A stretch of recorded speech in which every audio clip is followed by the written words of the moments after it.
지금부터는 저희가 이제 두 번째 스토리에 대해서 한번 달아보도록 하겠습니다. 이 두 번째 그 사연의 스토리는 서초동에 건물을 갖고 계셨던 건물주분이시죠. 근데 이 건물주분께서 서초동에 있는 이 부동산 중개인을 통해서 전속 중개 계약을 체결해 주셨던 거예요. 그 체결했을 당시에는 부동산 중개인 분께서 너무도 성실하고 본인한테 맡겨만 주면은 본인이 원하는 기간 이내에 건물을 처분해 주겠다, 원하는 금액으로 뭐 이렇게 감원 이설을 했던 거죠. 근데 그렇게 해서 이제 이 건물주분은 이 부동산 중개인 분을 믿고 의뢰를 맡겼는데 전속 중개 계약을 체결하자마자 수개월 동안 연락도 안 되고 또 손님도 모셔오지 않고 또 미팅하지도 않고 그렇게 이제 연락도 없는 상태여서 이 건물주분은 너무 괘씸했던 거예요. 그래서 더 이상 당신하고의 어떤 전속 계약에 대한 유지할 생각이 없으니 이 전속 계약은 해지다라는 내용 증명서를 보냈던 거죠. 근데 며칠 후에 이 부동산 중개사무소에서 연락이 온 거예요. 이거는 위반이다. 위반이니까 그대로 전속 중개 계약을 유효하게 가자라는 부분이었어요. 그래서 이 부분들을 조금 구체적으로 정재윤 변호사님을 통해서 부동산 전속 중개 계약이 어떤 부분에서 위험한지 또 부동산 전속 중개 계약 체결을 할 때 어떤 부분들을 유념하면 좋을지에 대해서 설명을 한번 해보도록 하겠습니다. 보통 이런 사례가 소송이나 이런 걸로 이제 분쟁화되는 경우가 지금 말씀하신 그런 전속 중개 계약을 했던 분이 그분에게 이제 그분과 못하겠다고 이제 내용 증명으로 해제를 했다 하더라도 네네. 나중에 정작 거래가 됐을 때 그분이 한 행위가 아니지만 중개 수수료를 요청하는 경우가 있어요.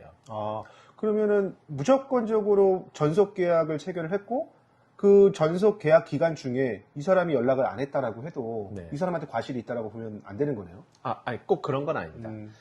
그러니까 이런 경우에는 가장 주의하셔야 될 점이 네네. 뭐냐면 지금 사례에서의 그런 당사자는 입장은 쉽게 말하면 이런 거겠죠. 계약을 맡겼는데 네네. 솔직히 아무것도 안 했지 않느냐. 음. 본인이 그냥 해제하는 것이 뭐 이미 단순 변심이 아니라 네네. 아무것도 안 했지 않느냐. 한마디로 그걸 법정 용어로 채무 불이행 아니냐. 채무 불이행. 그렇죠. 네네. 그래서 나는 바꾼 것이다. 라고 입장이 계실 거예요. 있을 네네. 거예요. 근데 그런 내용들이 결국은 법정에서 그렇게 그대로 채무 불이행으로 평가될 수 있어야 되는데 네네. 그러려면은 결국 중요한 점은 어쨌든 계약서라는 것이 존재하지 않습니까? 전속 중개 기간 계약서요. 동안 전속 중개라는 네. 건 문헌 그대로 네. 이제 이분에게만 맡겨서 거래를 하고 만약에 이분을 통하지 않고 거래를 하면 중개 수수료 상당액을 이 전속 중개 쪽에다가 맞아요. 이제 네. 또 지급을 하겠다라는 네. 내용이지 않습니까? 네네. 그런 계약서가 가장 강력한 증거라고 할 수 있는 계약서가 존재하는 상황이기 때문에 네네. 또 꼭 그런 상황에서 채무 불이행을 건물 소유자분이 네네. 입증해야 되는 문제가 생기겠죠. 그러면 결국 순서대로 좀 그런 내용들을 이 본인이 겪었던 내용을 그냥 마음속으로 생각하고 이래서 해제한다라고 하지 말고 많은 증거들을 남겨놓고 자료들을 남겨놔야 된다는 겁니다. 예를 들어서 네네. 제일 신경 써야 될 건 애초에 중개 전속 계약을 체결할 네네. 때 그냥 말 그대로 그냥 기간과 네네.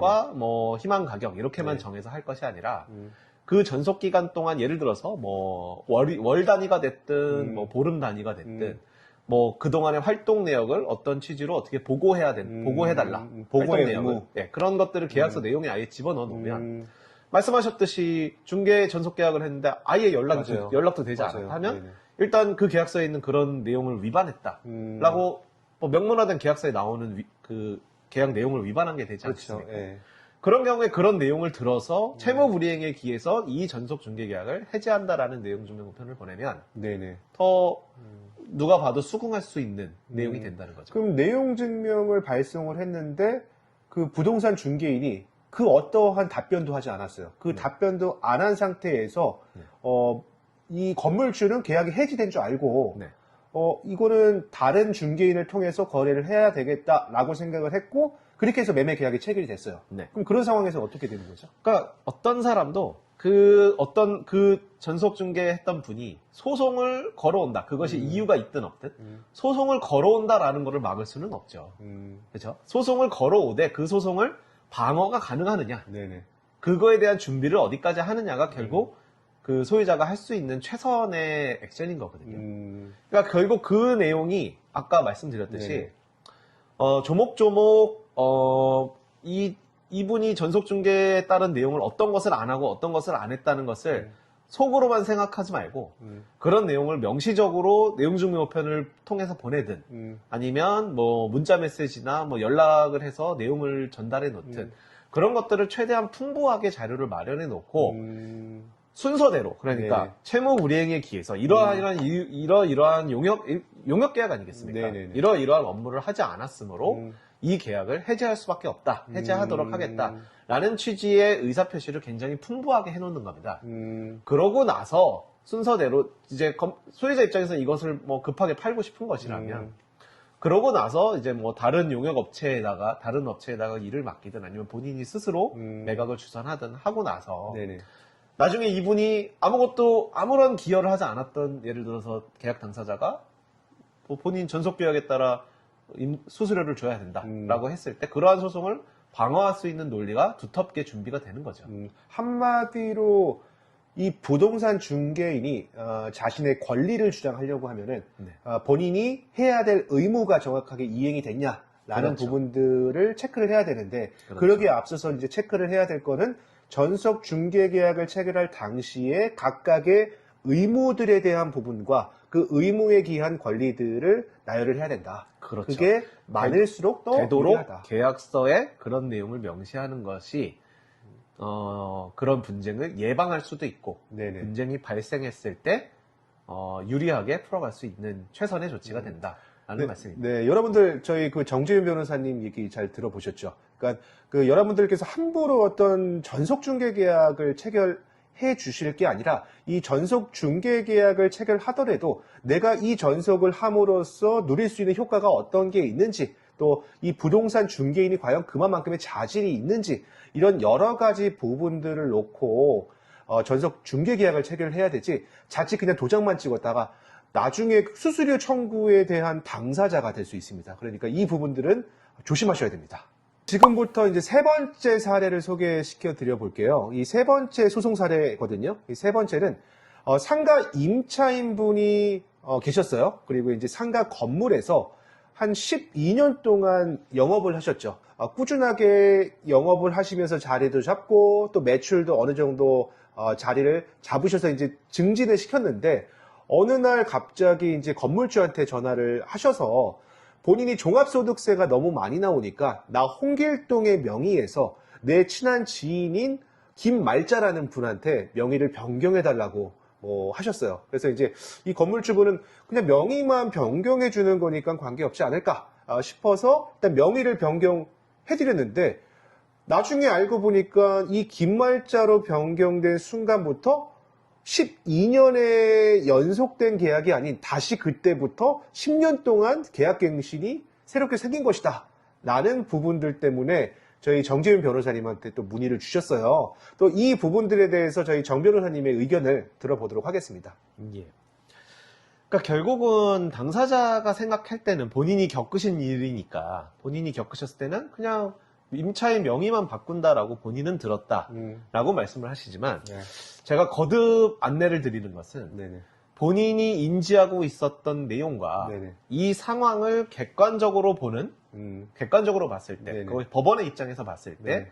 결국은 이것이 정말로 그런 것인지 말 그대로 기존 임대차에서 이 계약을 그대로 승계하면서 네네. 그냥 명의만 바뀐 것인지 아니면 기존 계약이 여기까지 중단되고 신규 임차인과 새롭게 계약을 체결한 것인지 어느 것으로 평가돼야 되는지 그렇죠. 핵심이죠. 네. 그것은 그냥 본인이 내심으로 생각하고 있는 것과 거기에 드러난 네네. 객관적 자료로 다를 수 있는 거거든요. 네네네. 임대차 계약서만 본다면 얼마든지 누가 보더라도 예를 들어서 이분과 임대차 계약이 있었는데 일정 기간에 이제 종료가 되고 네네. 신규 임차인과 그냥 신규 임대차 계약을 우리가 체결한다. 계약서에 그렇게 써 있으면 그냥 뭐 별다른 언급 없이 임대차 계약을 새로 한다라고 되어 있으면 누가 봤을 때 객관적 제3자가 봤을 때는 이것은 새로운 임차인과 새롭게 계약을 한 그렇죠. 것이다 라고 평가될 수 있는 것이죠. 그래서 그때부터 다시 10년이 세팅이 될 수 있다. 그렇죠. 네. 계약갱신 그때를 기산점으로 신규 임대차 계약을 기산점으로 해서 다시 10년간 계약갱신 요구가 가능해질 수도 있는 거죠. 그러면은 이런 것들을 방지하기 위해서 제가 한번 드는 생각은 예를 들어서 이런 건 어때요? 그러니까 이 홍길동이라는 분에서 김말자라는 분에게 명의가 변경된 거잖아요. 명의가 변경될 즈음에 이 특약사항에다가 네. 본 임대차 계약의 최초 기산점은 몇 년도, 12년도 전으로 거슬러 오는 임대차 계약이었고 임차인의 요청에 의해서 네. 이 홍길동에서 김말자로 변경된 것을 동의합니다. 라는 단서 조항을 걸고요. 그러면 이 김말자는 이로 인해서 발생될 수 있는 상가 건물 임대차 보호법에 대한 부분, 또 민형사상의 그 어떤 이의를 제기하지 않기로 한다. 라는 단서 조항을 걸면은 조금 유리할까요? 그러니까 많은 분들이 계약서에 그런 내용을 기재를 하는데 네. 일단 말씀하신 내용은 좋습니다. 일단 그런 내용이 기재되어 있다면 법원에서 이것은 기존 임차인의 그 계약 내용을 그냥 그대로 승계한 계약일 뿐이다. 네. 신규 임대차가 아니다.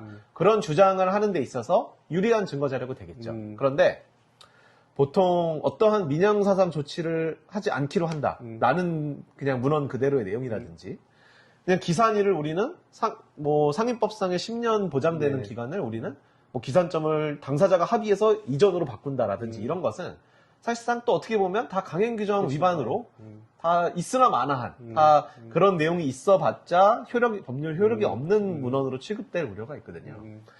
근데 결국 중요한 건 그겁니다. 이 사안으로 보면 네. 이 임대차 계약이 신규 임대차가 아니라 네. 이 임차인의 지위를 포괄적으로 승계하는 것이다. 포괄적으로 승계하는 것이다. 예, 그런 지금 예전에 이런 사례가 있었어요. 네네. 이거 법원 판례인데 네네. 이 전 임차인이 임대료를 여러 번 이제 미납을 했던 거죠. 미납을 한 상태에서 본인이 이제 승계를 한 겁니다. 네네. 다른 임차인에게. 네. 근데 이 임차인이 계약갱신 요구를 했을 때 왜 임대료를 3회 이상 미납하면 계약갱신 요구를 할 수 없도록 명문화되어 있지 않습니까?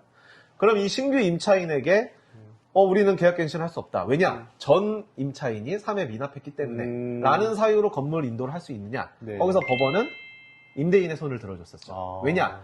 그 당시에 그분들이 썼던 계약서의 문헌이 너무나 명확하게 신규 임차를 하는 것이 아니라 네네. 이 임차권을 그대로 포괄 승계한다는 조문이 3자 간에 작성된 계약서에 명문화가 돼 있었던 거거든요. 그러다 보니까 그렇다면 기존 임차인이 했던 행위가 네네. 이 인계받은 임차인이 이 모든 이 기존 임차인의 권리와 의무를 승계한다라는 것으로 평가될 수 있었던 모든 거거든요. 것들을 포괄적으로 승계를 받았다라는 그렇죠. 부분이기 때문에 과거의 임차인이 3기 이상의 차임이 연체가 됐을지라도 그렇죠. 그 부분들의 효과는 다 귀속이 된다. 기소가 라는- 된다. 그렇게 네. 평가된 판례가 있거든요. 그러니까 그만큼 이런 사례라면 네. 가장 주의해야 할 점이 그냥 중개사무소에 새로운 임대차인과 임차계약서 새로 작성해 주세요 하면은 별다른 내용 없이 그냥 작성이 돼버립니다. 그러지 말고 기존 임차인의 계약을 그대로 포괄 승계한다라는 내용을 정확하게 명시해야 되는 거죠. 그 여러분들 이게 어떻게 보면 너무 중요한 포인트를 말씀을 해주신 것 같아요. 이게 결론적으로 사람을 믿지 말고 상황을 믿어야 된다. 그 상황을 믿어야 되는 부분들 속에서 하나가 계약서를 쓸 때 정말 철두철미하게 써야 된다라는 부분들을 짚어주신 것 같아요. 그리고 아까 또 말씀해 주셨던 것처럼 이 상임법 같은 경우는 사회적 약자를 보호하기 위한 법률이거든요. 그럼 이거는 편면적 강행 규정입니다. 근데 우리가 알고 있는 것처럼 그냥 특약사항에다가 서로 간의 계약 관계에 의해서 조정하는 건 의무의 규정인데 이 의무의 규정과 강행 규정이 충돌했을 때는 강행 규정이 좀 선행될 수 있는 부분들을 아셔야 되는 부분입니다. 그래서 어떠한 부분들에 있어서는 항상 법률적인 조언도 받아야 되고 또 이 상황을 판단을 하는 데 있었고 여러 가지 객관적인 사실들을 놓고 분석을 해야 되지 않을까 싶어요. 그러니까 이런 겁니다. 많은 분들은 이렇게 지금 말씀드린 네네. 계약서 내용을 구현할 때 계약서라는 건 좀 더 멋지고 간결하게 어떤 내용을 써야 된다라는 네. 약간 그런 인식이 있어요. 맞아요. 근데 차라리 아주 구체적으로 예를 들어 이런 케이스 같은 경우는 기존 임차인이 예를 들어서 네네. 몇 월 언제부터 7년간 임대를 했는데 기존 임차인의 개인적 사정 예를 들어 아까 말씀하셨던 사업소득세나 이런 얘기는 쓰지 않더라도 요청으로 몇 월 며칠 신규 임차인을 소개받았고 아예 계약서에다가 그런 사연 같은 걸 아예 써놨다. 물론 계약서는 법률상 의무와 권리인데 뭐 이런 사연을 적는 게 좀 부적절하다고 느낄 수도 있어요. 하지만 그런 분쟁이 실제 발생할 때는 굉장한 힘을 발휘합니다. 이러한 경위에서 작성된 계약서임을 확인함. 멋지게 쓸 필요도 없어요. 아, 그렇군요. 구구절절히 문맥이 중복돼도 상관없고 네네. 그냥 누가 봐도 그냥 어떤 어린 아이가 봐도 아 이게 이런 사연 때문에 작성되었구나. 사실은 그런 계약서가 더 좋은 계약서라는 겁니다. 오늘 크게 여러분들 그 세 가지에 대한 키워드에 대해서 설명해 드린 것 같아요. 당연히 이제 건물주분들이면은 반드시 알아야 되는 사연이고 또 이로 인해서 발생될 수 있는 여러 가지 피해들이 있을 수 있다라는 부분들에 대해서 저희 정재윤 변호사님하고 얘기를 나눠봤고요. 다음번 콘텐츠에는 조금 더 다양한 이 법적 소송 분쟁에 대한 사례들에 대해서 여러분들께 소개해 드리도록 하겠습니다.